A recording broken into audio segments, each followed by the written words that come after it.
notices, but some people ask me, I'll read a couple of notices that people have. I don't want to really get into that, but I'm going to do it tonight.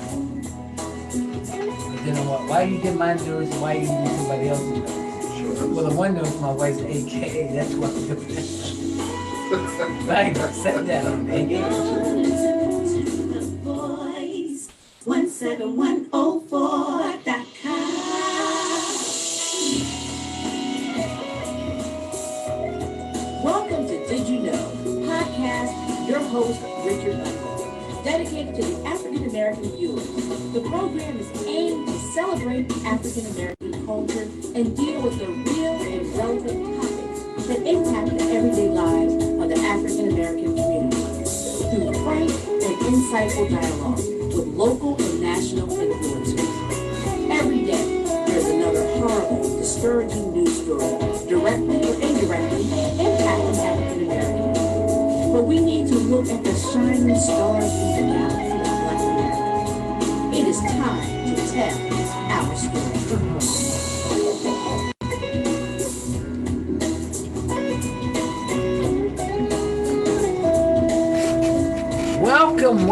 Welcome to another Did You Know? Thank you for tuning in this evening. I think we'll have a lively discussion this evening, and we'll touch on a number of topics. But I'd like to just bring up a couple announcements. I'm a mentor on a federal program called CARE, and that's a federal program that mentors people who get out of federal prison to try to help them through some of the trials and tribulations. And I was at a meeting the other day, and one of the attorneys gave me something from the U.S. Attorney's Office, and I thought it was very important, so I'm going to read it to you. And it's called United Against Hate, Identifying, Reporting, and Preventing Acts of Hate.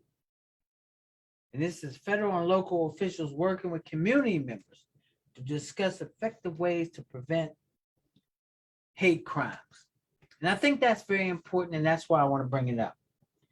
It's hosted by the U.S. Attorney's Office, and it's going to be coming up in November 17th, 2022, from 10 to 12 at Widener Law School.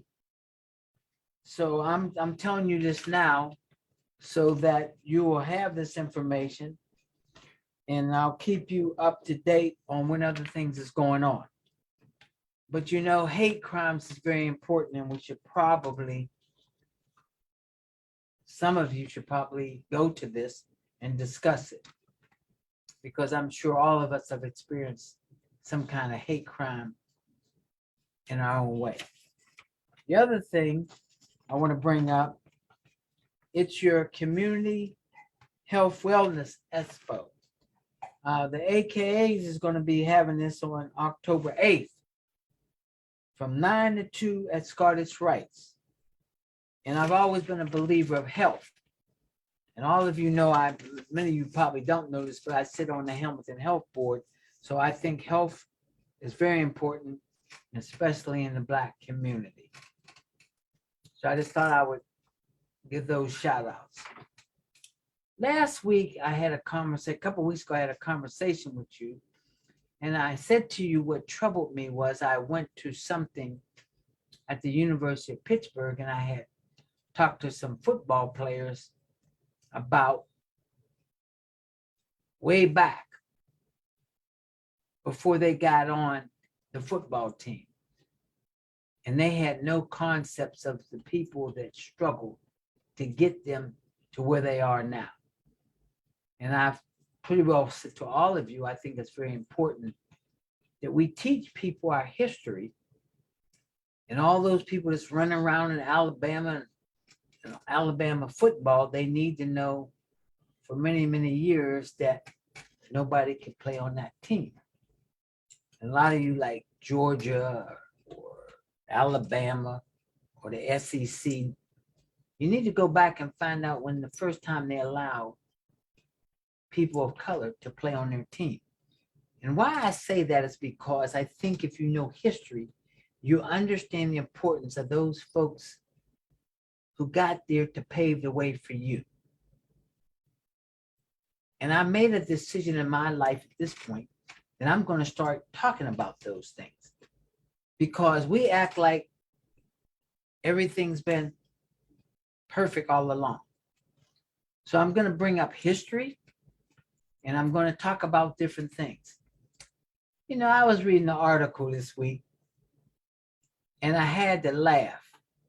It was about Wayne Edmonds, and most of you probably never heard of Wayne Edmonds. Notre Dame football in 1952.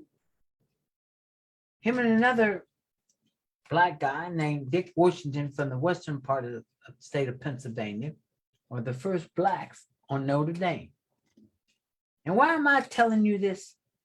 I'm telling you that they're the first two in 1952. And they had black fans that had sat in a segregated section. Why am I telling you this? Because in reading the article, they talked about how they were housed at a campus firehouse. I didn't say in dormitories. Keep this in perspective. In reading the article, Wayne says, you know, one time we were walking into a section of town that we were told that was off limits to us. And a priest stopped them because they were going into the black community. And the priest said to them, what are you doing in this section? You know you're not allowed over here. And they said, we're going to get a haircut, because they don't cut people of color at the barbershops on campus. I want you to think about that, because the whole purpose is to put it in perspective for you. Think about it. Notre Dame has a black football coach now, head football coach. And there's a lot of black people of color on the Notre Dame football team. But I'm willing to bet you, if you went up to the coach of Notre Dame and you said, who is Wayne Edmonds or who is Dick Washington, they have no idea. I think it's important that we let those folks know the legacy of how they got there. Because you better believe this. If Wayne and Dick would have been end up being troublemakers and cause a lot of problems at Notre Dame, they might have started in 1952. But I'm a betting man, the next time would probably be 1962. I just want to put that in perspective for you, because I think it's important. The other thing I think is important is that we should know our history, and we need to teach our history. So I made a decision that from now on, for a minute or two, I'm going to throw some things out, and I want you to do research on it, because I think it's very important. And I'll pick all kinds of names. Sometimes it'll be male, female, it'll be all kinds of issues. So if I bring up to you John Connors, the first thing, half of you don't even know who John Connors is. But I want you to do your research on that. John Connors becomes the first black student at the U.S. Naval Academy. You probably didn't know that. However, racism and often violent harassment forced him to leave that academy. He eventually graduated, and I want you to do your research on it. If I say to you, back in 1957, the President Dwight Eisenhower ordered federal troops into Little Rock, Arkansas, you have no idea what I'm talking about. Google it, do research on it, because I think it's important for us to know those things. If I bring up General Clayton Powell, our young people need to know who he is. Why do I think that? I think that because that gives them motivation, knowing that one day they can be General Powell. And I'm going to leave on this one. In 1961, the Interstate Commerce Commission officially prohibited segregation on buses traveling interstate. Now you're probably saying, what are you talking about? 1961, which wasn't that long ago. What are they saying? I'm going to tell you what they're saying. They're saying that in 1961, they told the Greyhound bus or whatever bus, you could not do segregation on your buses. When I was a young man growing up, my mom took me down to South Carolina. We lived in Pittsburgh. And we got on the bus in Pittsburgh, and I was happy. We got to Washington, D.C., and we were okay. And then we got to Washington, we got to Virginia. Richmond, Virginia, to switch to buses, which all of you know is the Mason-Dixon line. And those of you who don't know what the Mason-Dixon line is, you need to look it up. And guess where we ended up? Going to Raleigh, North Carolina, in the back of the bus. That's right, in my lifetime. It hasn't been that long ago. And the reason I'm telling you this is because I want you to keep everything in perspective. And we need to tell young people that what we've gone through and what our forefathers have gone through. And that's why it's important for us to tell history so that we'll know what history is. So each week when I'm on this program, I'm going to bring up some history, and I'm going to continue to get us to motivate and to study our history so that we'll understand that we're very smart and powerful people. And the concepts that you see on TV, that we slow, we don't work hard, we're lazy, it's a myth. Because think about it. I'm going to leave you with this. Slaves, as well as sharecroppers, worked up from sunup to sundown, basically 6 days a week. So are you really lazy? Just think about it. And we need to let everybody know we're not lazy. All right, what am I having on my program tonight? All of you know I have my good friend, Tony Ross. And you know, when I'm not here, Tony's on with, he takes my place. But I feel comfortable with Tony. And so therefore I made a decision. When I'm not here, Tony's here. It's going to be me and Tony sometime. Because I feel comfortable, because I want us to tell our story. And we're going to define what we want to talk about. So tonight I said we were going to talk about politics, and then we're going to get deep. So we're going to talk about black on black crime, but as two black men, we're going to go right at the heart of it. Yes. The heart of it. But I'm going to kick off with, because I said I was going to talk about politics first. Tony, how are you doing? I'm good. Hello to you, Richard, and good evening to the audience tonight. And I look forward to chopping it up with you tonight about some important issues. Okay, we talked about politics, and I'm going to kick it off this way. Now, we know in Pennsylvania, we have this Senate race. And I'm sure most of our audience have seen all these crazy commercials. The Republicans talk about how they are so strong on crime, and the Democrats are very weak on crime. But at the same time, these commercials are now starting to become very negative. And it's become not only negative, and some of you ain't gonna like what I said, just downright racist. I'm gonna bring up crime. Now, they always say that Democrats are soft on crime. Now we're gonna take this whole thing with Fetterman, and he's let people out, and he's let this, and they have on Oz, he has this stringent police guide saying law and order.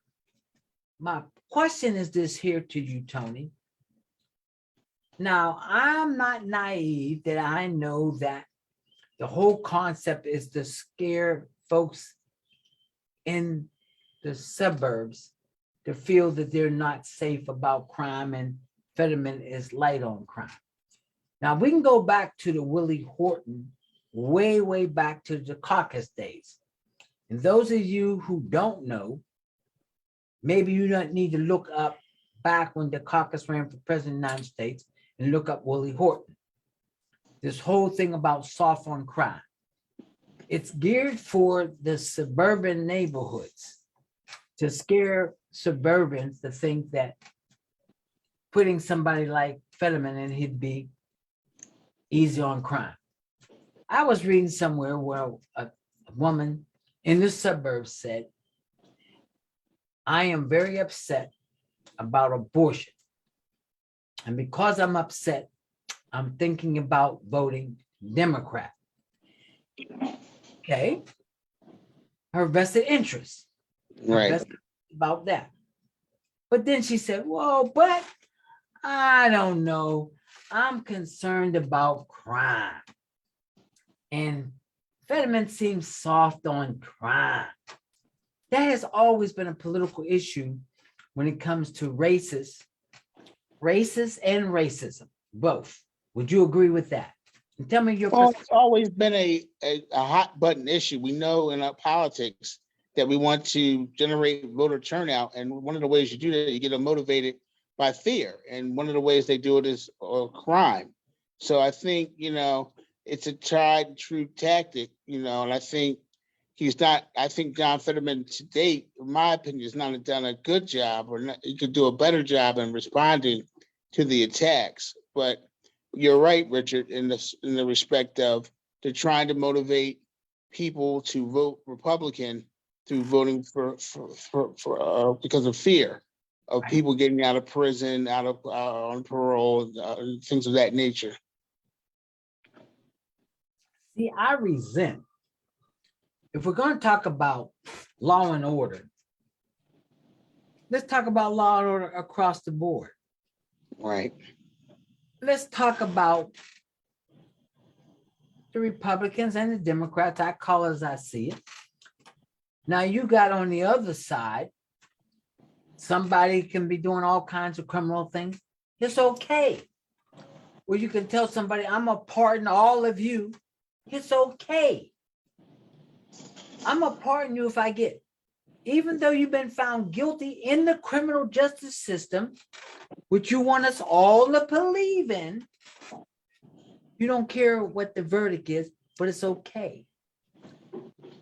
How do people justify their behavior and tell me that there's not two sides to justice? Well, I think that the problem that you're kind of alluding to is that people compartmentalize the issues. So with these issues that are resonating with voters in the suburbs and rural areas, they're worried about their houses, their jobs, those types of things. And the type of issues that you're referring to about, the other side of justice that doesn't always serve us well, they don't see that as a thing that directly affects their lives. So I think that's the difference. Would you elaborate on that? Because you brought up a good point here. What do you mean by what you just said? Well, what I mean is they look at it as people vote their common interests or their best interests. And for the attacks on the Fetterman, for example, they're not talking about crime, and somebody might come out of prison and beat you up or kill you in your house. Whereas, say for example, the former president Trump, and they're talking about he took documents out to Mar-a-Lago. That doesn't affect the everyday life of a voter in Pennsylvania or any other state. So I think that's really what it comes down to, doing directly what affects their lives. I understand that, but if we want to talk about justice, justice is justice. And I think sometimes that's why people of color in general question the judicial system. Even though we like to believe, or we're told to believe, when you look at justice is as a blinder on. But then when you look at sentencing, behavior or how we're treated, you want to know why we question. Right. Now, all of a sudden, this big thing about the FBI is corrupt. Well, as you ask any person of color and says, do you think the FBI is corrupt? I would say most of them would say, well, it always has been. So they are not culture shocked by that. But you want us to buy into it all. Right. My point is this here. I'm telling the voters out here tonight, all of you, if you don't vote your vested interest, then shame on you. If you want to find a little clink, then you do that. If abortion is what you think that women have a right, then that's your vested interest. We have a tendency to not look at it that way. My other question I have for you, and I'm very concerned because I read polls and I read all kinds of other things, is that one of the real issues is, and you can tell me if I'm wrong, is that if we don't come out and do what we need to do, then we can't cry anymore. Right. The real, I don't have to really articulate it here. All I have to say to this audience, look at the Supreme Court, and you haven't seen nothing yet. Would you agree with that? Oh, I agree. I think the Supreme Court, the court session that's opened up this week, they are talking about affirmative action, LBGT rights, and a case is on the docket this time around. It's going to be very controversial term, I believe, this on the Supreme Court. And the reason I bring that up is because crime has always been an issue. And they always think that crime is a soft issue for Democrats. But now I'm going to go into where I really want to go into. And that is crime, but I'm going to kick it from a Black perspective. And I want me and you to talk about it from a Black perspective, because I think it's very important. And I think people need to realize, folks in the Black community or people in color, we're tired. We're tired. It's not fair to us. We have to hold our people in our community more accountable. We have to stop soft peddling Black crime, killing each other. Why am I upset? I read every day, and we're going to get deep into this. But folks, you better understand something. If the store closed down in your community, in your neighborhood, because of crime, where are you going to go? Yeah. Where are you going to go? I'm going at it tonight. Where are you going to go? So you take that, my grandmother, your aunt, your mother. Now they got to get on a bus and go way down the street or get a Uber. If you live in Pittsburgh, Jitney, whatever. So you inconvenience them because they have nowhere else to go. So who really becomes the victim? We become the victim. But at the same time, we say we should own our own stores. But if we own our own stores, I can own a store. I don't want to be robbed. I don't want to be shot. So how do we make our neighborhood, and how do we finally admit we need to have a better control on crime? Well, I think you made a good point there, Richard, when a lot of times when Black crime we're talking about, the victims are Black victims or Latino victims of Latino crime and Black crime as well, or what have you. So I think that's the thing that we need to talk about. We need to broaden the discussion a little bit, because we're the victims in most cases of the crime. And you're right. We need to find ways to have better control or better ways to keep people from killing each other or robbing each other. And there's a lot of different things you should do. But I think again, the issue is it's a diverse and it's a diversity issue in terms of the crime. It's a lot of different factors, and that's why it's going to take a multi-pronged approach to try to address this issue. I think we need to get deep in this tonight. Let's be real. We're going to be real tonight. Black men are the most common victims of gun violence. Let's be honest. Right. Black Americans are 18 times more likely to be victims of gun violence. Let's admit that. So what are we going to do about it instead of just talking about it? We need to do something. But we don't want to address it. Right. We need to take some responsibility to some of this. You know, I hear all the arguments, growing up poor, this, no mom, no dad, no this, no that. We all grew up that way. And I wish people would stop thinking we all didn't grow up that way. I'm talking about people like me and you, Tony. Yeah. And they say to us, oh, you forget who you are. We don't forget who we are. But the problem is more than this on crime. It's the mentalness that what happens. No one talks about mental health, fear, Right. and that bothers me. But at the same time, the things that we need to talk about is that we don't talk about. I mean, at this point, we're in about self-destruction. I mean, think about it. Morgues are filled with us. That's what they're filled with us. Yeah. And we walk around like, oh, just whatever.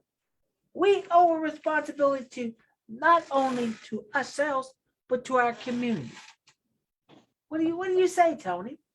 I think you're right on it, Richard. I mean, when it comes to it, we got to fight to get back together, like you just said. You know, I think that we got to find ways to bring it together between men, women, children, teenagers, all together, because it can't be one way, because one way will lead other issues unattended. So, for example, we got to start earlier with younger people and get them feeling right. And then and I think, Richard, as well, I don't hate to get here, but I will, the religious aspect of this, or the sense of I can't think of the word, but the religious aspect of it, to say there are certain,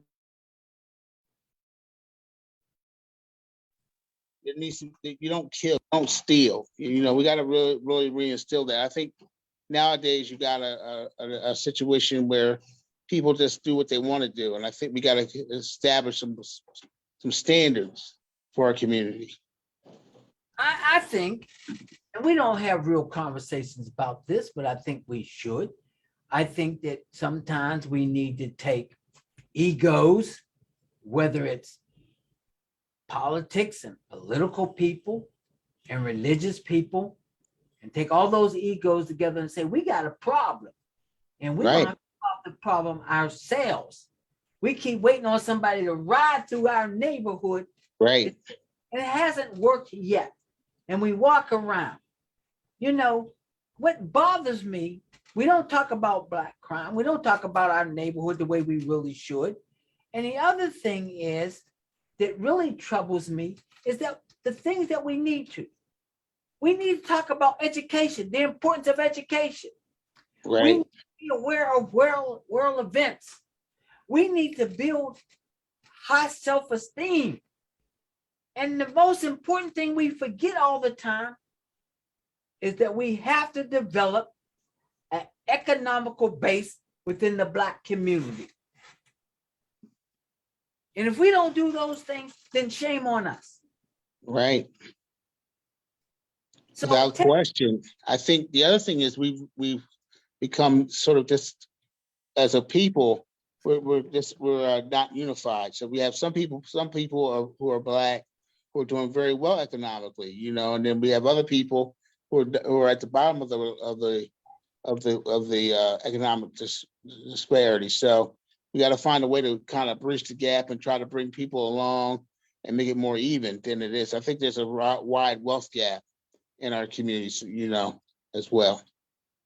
I hope that we come to that before I kick the earth. This conversation that you just brought up has been said for years and years and years and years. You got this gap economically here, you got this here, and we still have not done anything about it. So maybe what I want to say is that if we don't do for self, then shame on us. Yes, no question. I keep telling everybody it's our vested interest. If we don't have our own interests, why would you think somebody else should have your own interests? Right. So you say your kids can't read and write, but you don't do anything to help your kids read and write. You're blaming on everybody else. Right. And if you're going to be that way, you got to talk about how they're going to be a one issue voter or one or two issue voter, and that's what you vote. And I think that's one thing that Democrats don't do as well as Republicans. Republicans, as if they're pro-life, that's what they care about. They don't care whatever else the person might be for. They're pro-life, that's who they're voting for. If they're for tax cuts, they're voting for the tax cuts then. I think we as Democrats need to be getting to say to people, and I think we're beginning to see the beginnings of this with the abortion issue. Is Roe v. Wade is what I'm voting on, and I'm voting for Roe v. Wade. Whether you're pro-life or pro-choice, whatever it may be, and I think we're getting more Democrats in that mindset. I mean, I think that politics is important, but economic development is very important. Yes, and I yes, think that absolutely. I think at this point, we need to start doing a number of things. Economic development is something, and I don't want to say it this way, but I'll say it this way. We're the only group of people of color, that don't put their money together. They don't support one another for growth. I'm telling you, in order for us to be successful, we got to do it. It has nothing to do with racism. It has more to do with economic development and putting your dollars together so you can negotiate and power. Yep. That's one of the things that we have not done. And we have all kinds of people out here who has great ideas. I have a friend, and I've been a student of his for some times. It's Dr. Claude Anderson. I've read his Black Labor, White Wealth. I've read his. There's so many people out here that understands, but we don't understand. And so my point is that if we don't step up to the plate and look out for ourselves, then shame on us. Yeah. And that's where I'm at from a political standpoint. Yeah, and I also think that the Latino community is coming on very strong. And I think, if we don't watch it, for African Americans, we're going to get left behind, because now the Latino population is increasing. And I know you look at the schools where people are going to college, and the numbers are going up for Latinos, and also as well in the economic sphere that you're talking about, because that's a market. It's a growing market, and it's growing. So we got to get with it.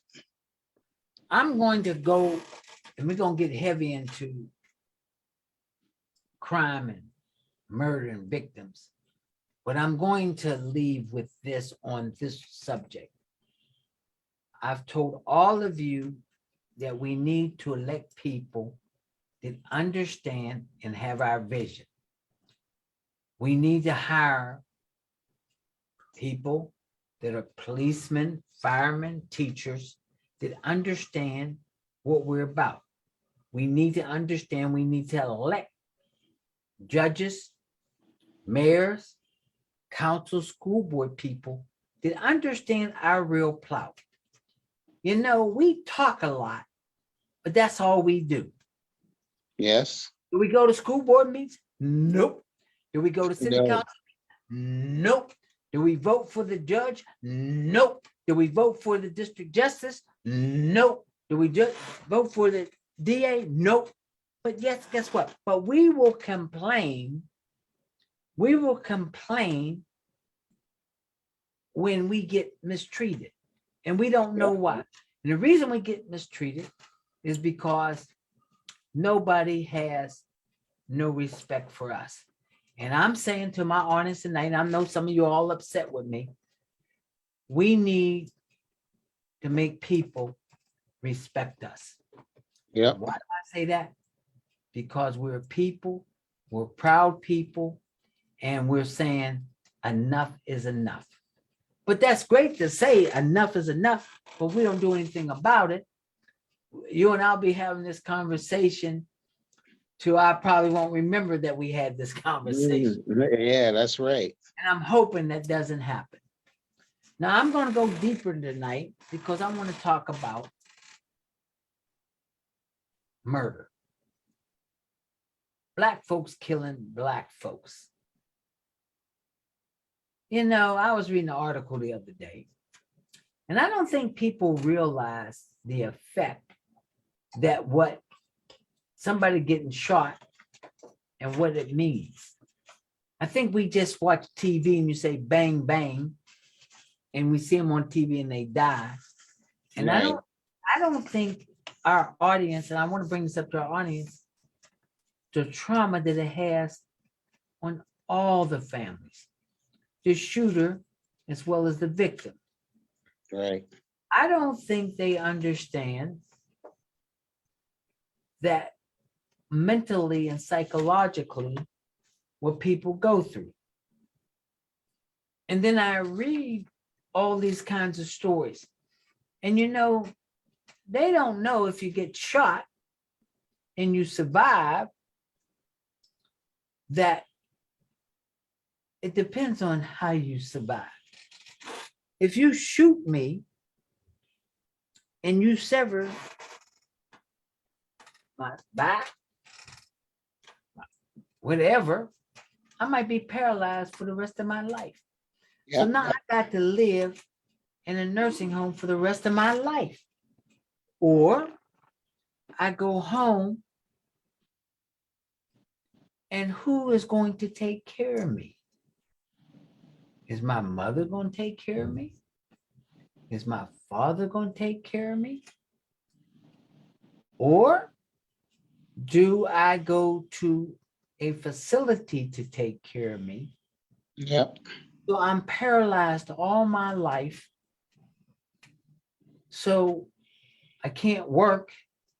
So I bring no income in. Also, if my mother, cousin, aunt, girlfriend, or wife that has to take off work so that you can get treatment. Do people really realize that? I'm asking you, do you think they really realize that it affects so many people? I think they don't realize it until, unfortunately, if they actually become involved as a victim or as a shooter of a crime, then it becomes home. But I think without that, they don't really think about it day to day in terms of their world view. But you're right, Richard. You really raised an important issue about trauma. The family is traumatic. The family of the shooter is traumatic. The family of the victim is traumatic, and it's a traumatic. It's not just physical. There's an economic trauma that you're talking about. There's a medical trauma. So you're talking about the wide-ranging impacts of violence and of murder in particular. I think why I want to bring this up because I want people to touch it tonight. I want people to feel it tonight because we see it. You know, Right. whether it's in Harrisburg where a 15-year-old gets shot, That's 15 years old. He's done. He Done. hasn't rebuilt his life. Or somebody goes into the schools and shoot up the school. Or you know, and I'll give you a prime example. I'll tell you why I'm so upset. You know, I was watching the news the other day, and I grew up in the western part of the state. And just like I have the Kennywood Parks, is like the Hershey Parks, and somebody has something else in Philadelphia or wherever. We remember we all used to go to the park to have a good time. You mean to tell me we scared to go to the park because Yeah. some idiot is going to shoot somebody? That happened at Kennywood Park. Yeah. Or you go to a football game to enjoy the football game and you're scared. Yeah. And the crazy part is we scared of our own people. Yeah. We're scared of our own people. But yet people think that, quote unquote, because I've heard it, that we're soft on crime. You know, I did some research and I've read some articles. And the Harrisburg paper had an article on Sunday. And I just took the headlines out. But they had like a number of people on. And I just took their words. You don't realize the effect it has on you when the bullet is in you. Right. You don't realize it. Then once the bullet's in you, you realize the impact, how it affects your life, your family's life, and everybody around you. I want my audience just to think about that. You know, and Richard, you're so right. You mentioned the 15-year-old that was killed recently in Harrisburg. We don't know the lifetime earnings of a 15-year-old. You know, if he's goes up to be 70 years old and he spends a lot of time working, you know, that's income that he's generating. Who knows, he could become an entrepreneur. Who knows what he could have been. But, you know, at 15, it's over for him. I got some more quotes here. Another person. I was scared. And to this day, I'm still scared. Isn't that something? A young man is scared because he's been shot. And now his whole life, for the rest of his life, he has to look around. Yeah. That's not the way to live. That's not the way we were taught to live. And that's not the way we looked up in terms of growing up. And I'm saying this because I want our audience to understand the impact. We all read about somebody getting shot. But you know what the real issue is, ladies and gentlemen? If it don't affect you, you kind of understand it, but you really don't understand it because it don't affect you personally. Yeah. And I'm saying to my audience, I understand it, but guess what? We're going to have to start taking responsibility. We're going to have to stop sweeping things under the rug. And people, I'm tired. I don't know what else to do. I talk about crime all the time. Every day I see somebody in some neighborhood in Pittsburgh and Philadelphia and Harrisburg and Reading and wherever it is, a person of color gets shot. And it's in the news. Oh, such got shot. And we go, oh, such got shot. When is enough? And I think as well, people are becoming desensitized and they really don't care. One of the interesting points that was raised by one of the researchers that I was researching, he said that people feel that Black people or Latino people or people of color are expendable. It happened to them because they deserved it or because they live in a bad neighborhood. And we got to change that in our country right now. Well, how do we change that? Okay, we're expendable, but we're expendable ourselves. So when do we take responsibility? So I'm just going to ask you. You read the research. You did your little research. So we talked about we were going to talk about this tonight. So if the research says that we're expendable, what do we do to change that? Well, I think we have to have a sustained effort that says we do matter.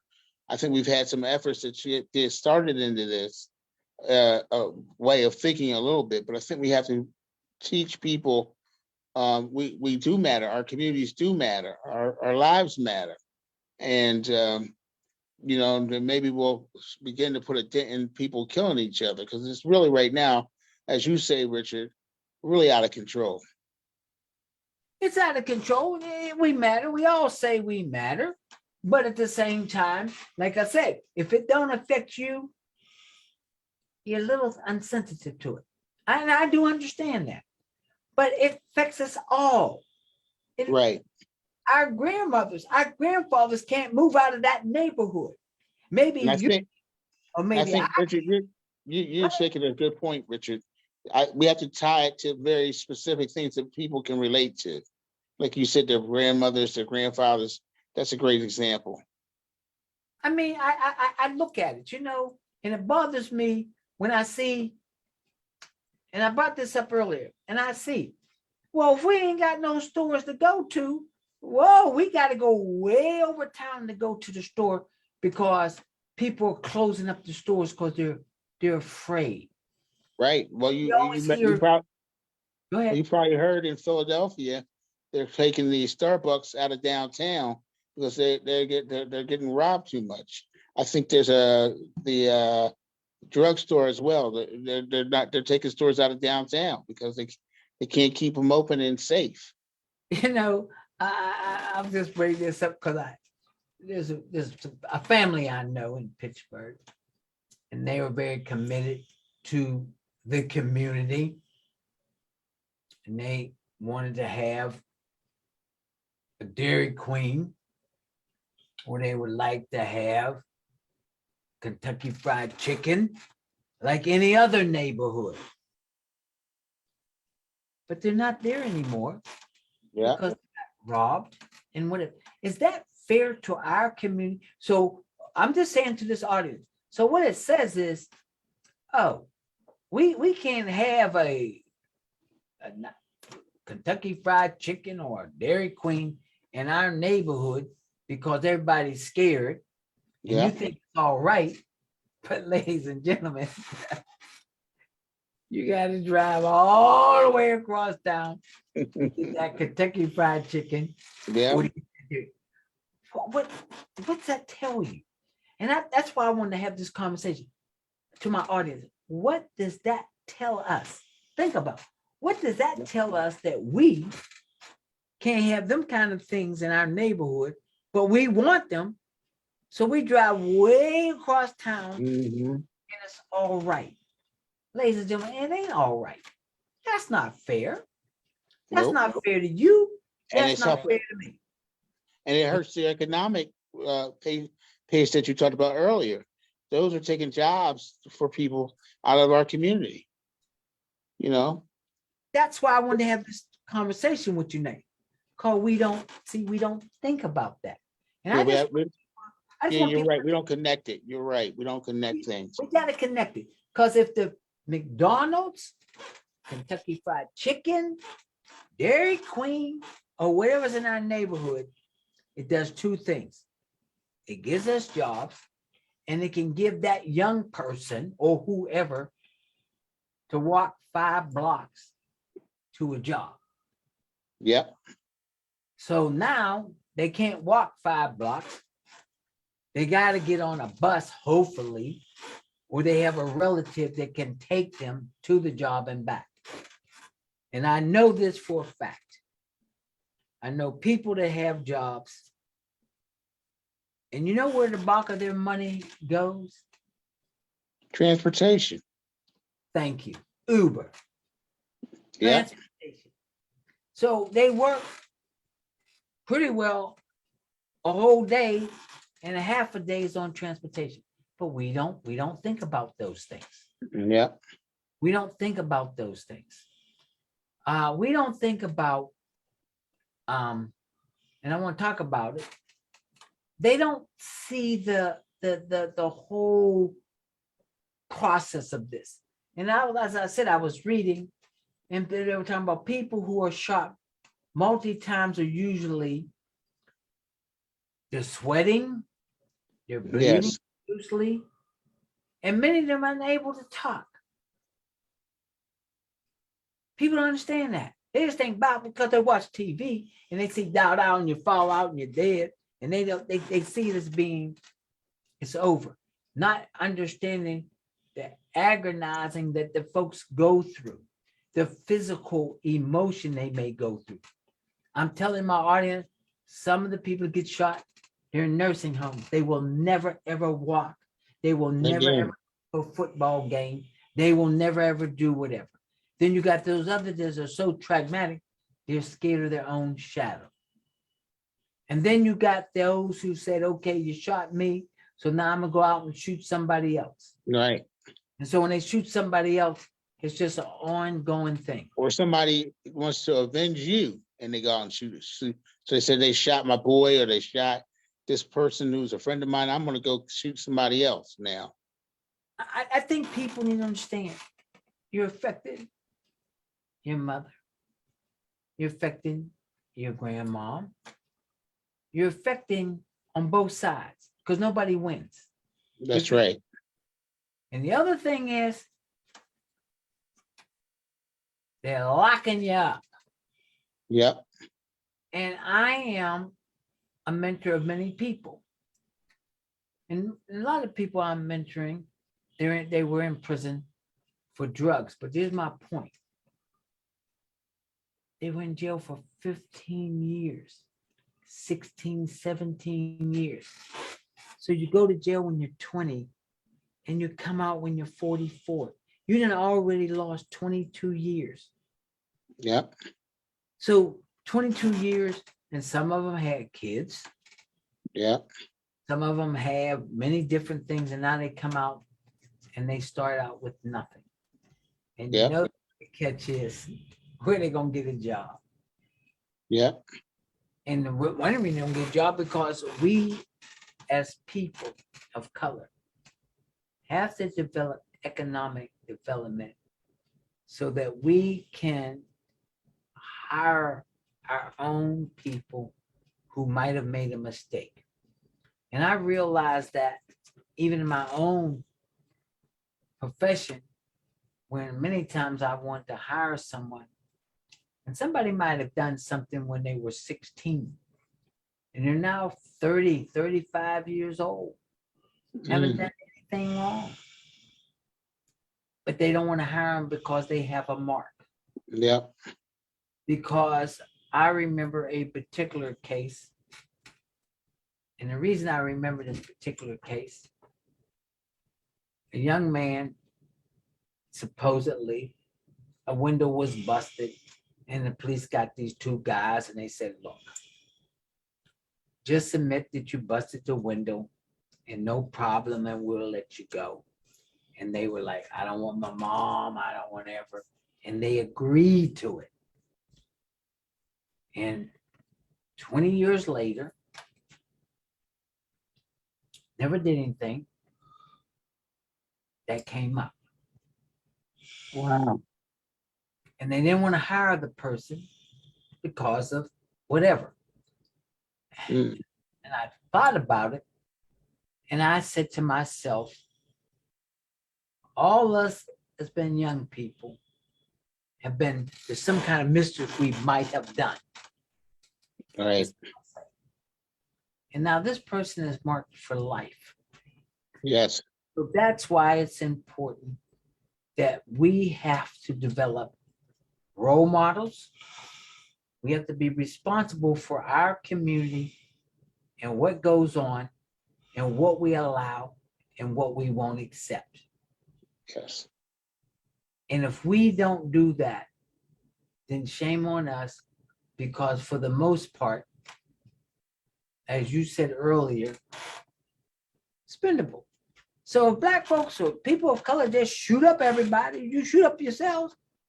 That's Yep. just one less Yep. shoot for three people of color, whether it's Blacks, Hispanics. Unfortunately, in this society, the way it's set up now, our lives looks, as you said, very expendable. Would you agree? Yep. Yep. That we're expendable, or we deserved it for some reason. We deserve to get shot. We deserve to get robbed. because we choose to live in that neighborhood, or we do live in that neighborhood. We don't have any other option. But you see, that's the good part. See, oh, they live in that neighborhood, so they have to accept it. Nobody's going to talk about redlining.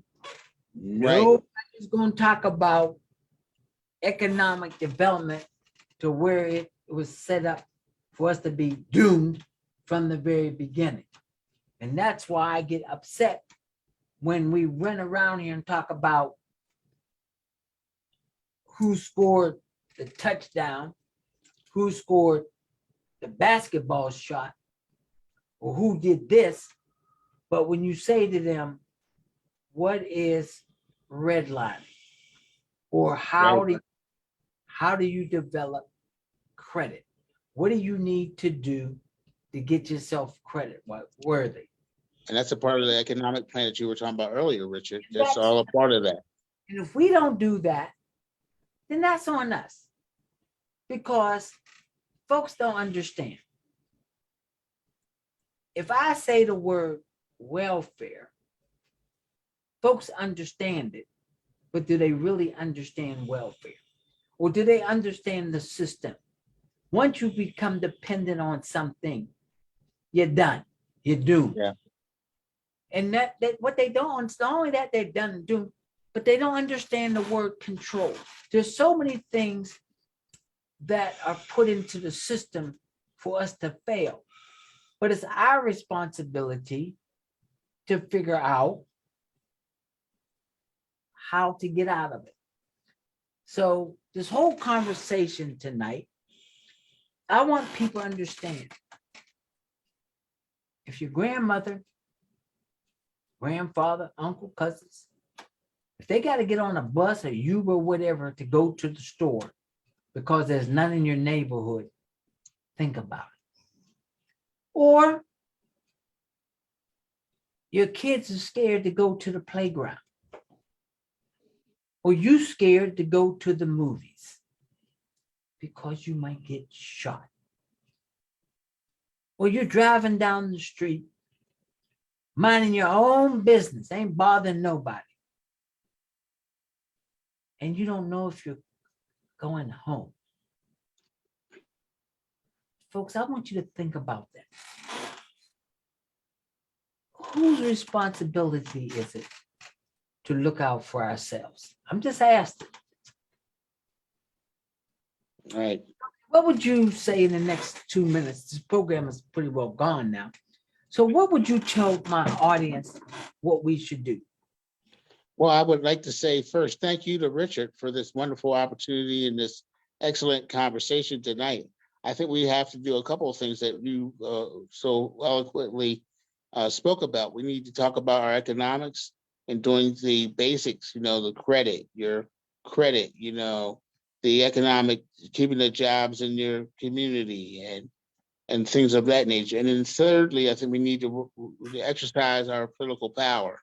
And we only could do that by voting. And I think, we have to go as people to educate our people about which way they want to vote on whatever the issues may be. So I think that's what the three things I would say. The local bottom line, economics, the jobs, and our political power. Okay. I'm going to leave my audience with this tonight.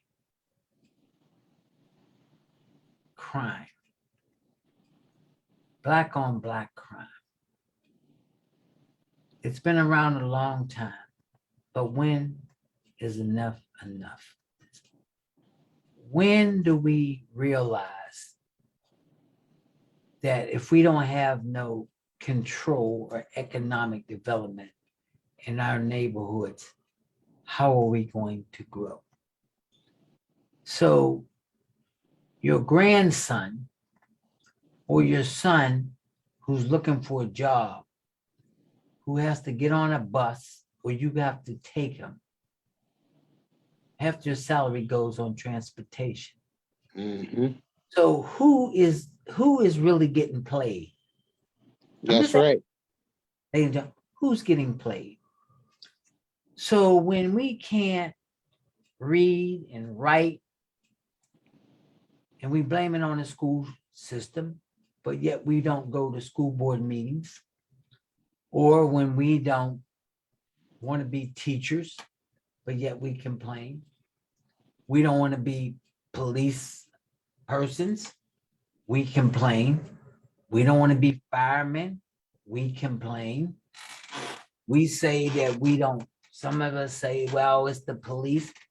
Well, why don't you be a police person then? Right. Why don't you develop the trust because you know what you came up through? If you feel the district justice is not looking out for your support, then you become the district justice. My whole point tonight is this here. If we don't look out for our vested interests, then shame on us. So let's stop blaming and let's start working together. Because if we don't work together, this community of color will continue to be less and less effective. And we will continue to get on the bus or Uber or however, and take half our money on transportation. And if we don't care about Aunt Sally or Grandma crying about losing a young one before that young one could even really grow up to be an adult, is that fair? I'm just asking, is that fair for that 15-year-old kid where he got killed in Harrisburg, Pittsburgh, Philadelphia, or anywhere, DC, New York? Is it really fair to that kid that they could not have a life because someone was so irresponsible and didn't care? And it looks like the community didn't care. I just want you to think about that. So I'm going to leave you tonight with that. If we don't look out for our vested interests, then shame on us, whether it's political or criminal, because I'm going to address them. I'm not going to sugarcoat them, and because I don't think we could. I'm tired of people thinking that we don't care when we know we care. And the heavy hearts that I know that's out there.